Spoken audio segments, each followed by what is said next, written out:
Overall, Manchester United, the transfer that they've done so far, and it's going to close tomorrow, or the domestic window is extended for a further week. Are they going to struggle this season? 100%. I mean, I've been saying it for the last month. They need a centre-half. I mean, finally, he's dropped Lindelof today, and Bally's come in, and he was even worse. I mean, Solskjaer must be sitting there tonight thinking, like, Maguire, Lindelof, and Bally, they're all playing really badly at the moment, and we've said this about teams in the past. You need to get top defenders in your side if you want to finish in them top 4 places, and they just look a bit weak in midfield as well, don't they, Brad, from defensive midfield role? I mean, you look at Everton signing Alan and these other clubs that have got that defensive midfielder who can, like, find danger and clear it up.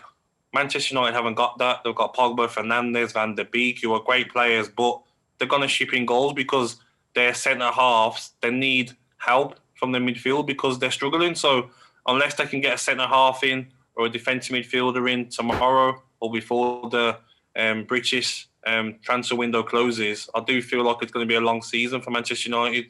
But then again, I can say that about a lot of clubs because everyone's shipping in goals, aren't they? They are, but they've made transfers, most of them anyway. And Brad, don't you find it strange? And I want to get Gabby's take on this. Donny van de Beek's agent came out, I think it was about a week ago, to criticise Manchester United for not using him as a starting player, for putting him on the bench and bringing him on late on in games. That must be a bit concerning, no? I don't take too much notice to when the outside sources make comments like that. We're not at training day to day. We're not there. We can have our opinions on players without a doubt. We can have our opinions on lineups. But if an agent or an outside source says something, I have to be honest with you. I don't take too much notice of it. What I would say is this: is that when you're Man United, when you're a player or you're on the staff or you're a board member, whatever, you are not compared to mediocrity. You're compared to brilliance and the best.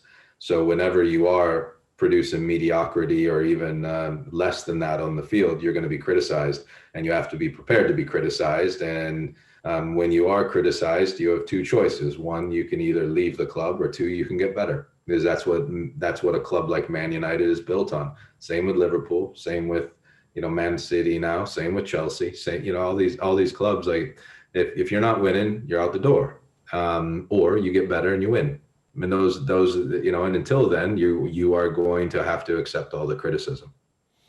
When it comes to Manchester United, though, yeah, I mean, is Ole Gunnar Solskjaer the right man to take them forward? I think it's a fair time to ask this because he's been there a while and he's had a few transfer windows to bring in players that he wants. You know what is as well with Ole Gunnar Solskjaer? I've said this for a while now. I actually feel sorry for him because I feel like some of the players that he's got in that squad, is he really the manager at half-time or full-time who's going to go into that changing room and sort of have a go at the players who aren't running around, the midfielders that aren't tracking runners? And I don't think he is, Brad, do you? I don't think he's got that personality to do that. And I just feel Manchester United we're talking about, like, they've got to forget about Ole Gunnar Solskjaer's a legend. They've got to get in a manager who's going to motivate these players, because watching Manchester United today, I mean, all of them down tools. I mean, yes, you can go down to 10 men, but a club of Manchester United's stature and the players they had on the pitch, they could still make a good game out of it with 10 men against a Spurs team that aren't a really, really great team. They've got good players. So for me, I think it's definitely time for Solskjaer to come out of the firing line at Manchester United. And you know who's waiting in the line for it? Pochettino. And I just think Pochettino's got more about him to get more out of these players and to make big decisions. I mean, is Solskjaer going to leave Pogba or Fernandes out for Van der Beek next game? Has he got that in him to do that? That's the problems that I see there for Solskjaer. I know Ole quite well, just from when I lived up in Manchester, Gab. I think Ole will have the nous and we'll have we'll have no problem going in and having a go at a player. I think it comes down to the players that they have there. I'm not sure if any of the players will listen to it, no matter kind of who's there. at this moment in time. I don't think Ole is afraid of upsetting someone. Let's put it that way. Mauricio, I know very well, as a coach. The difference with Ole and Mauricio is that Mauricio will be allowed to go in if he were given the job, he would be allowed to just get rid of players because he's the new manager. Right now, Ole might not be able to. Who knows? I don't know what goes on. So it might be easier for a new guy to go in and get the players he wants and get rid of some players. But it just seems to me like there's been quite a few of the same players there with different managers, different head coaches, and I'm seeing the same things. So is it now simply the players and they just don't want to be told that they have to do something? They don't want to be told and they're going to do things in their own way.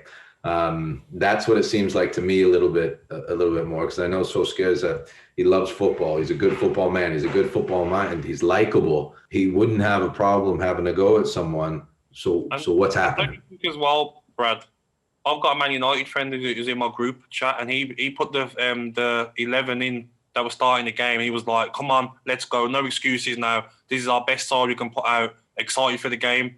That 11 that Manchester United started with was more than enough to even keep it closer than it was. With 10 men, isn't it? Yes, you lost Martial, but you can still change your formation a bit. And you've got quality players on that pitch to still try and get a result. And for me today, you always question when managers are in charge, don't you? When players look like they're down tools.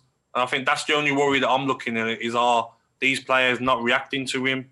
Because that normally shows when it's not looking good for a manager, doesn't it?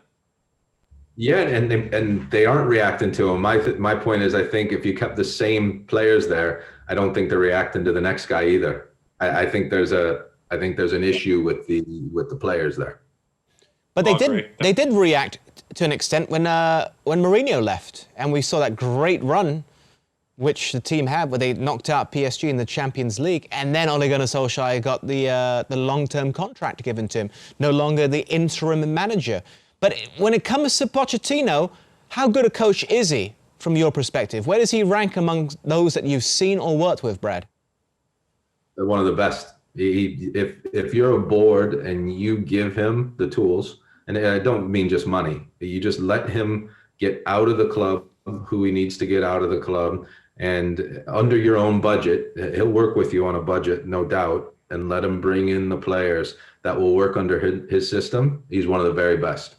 If you don't allow him to do that, then you'll have problems because his training sessions are hard. He is demanding, in a good way. He's very likable for the players that are that buy into his system.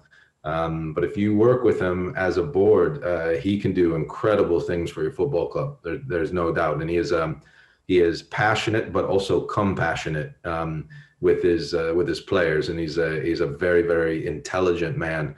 On top of that, I have nothing but positive and good things to say about Mauricio Pochettino. Well, amazingly, got to the Champions League final, obviously, and he didn't sign a player for Spurs, probably not by his choice, over 500 days, yet he still achieved that.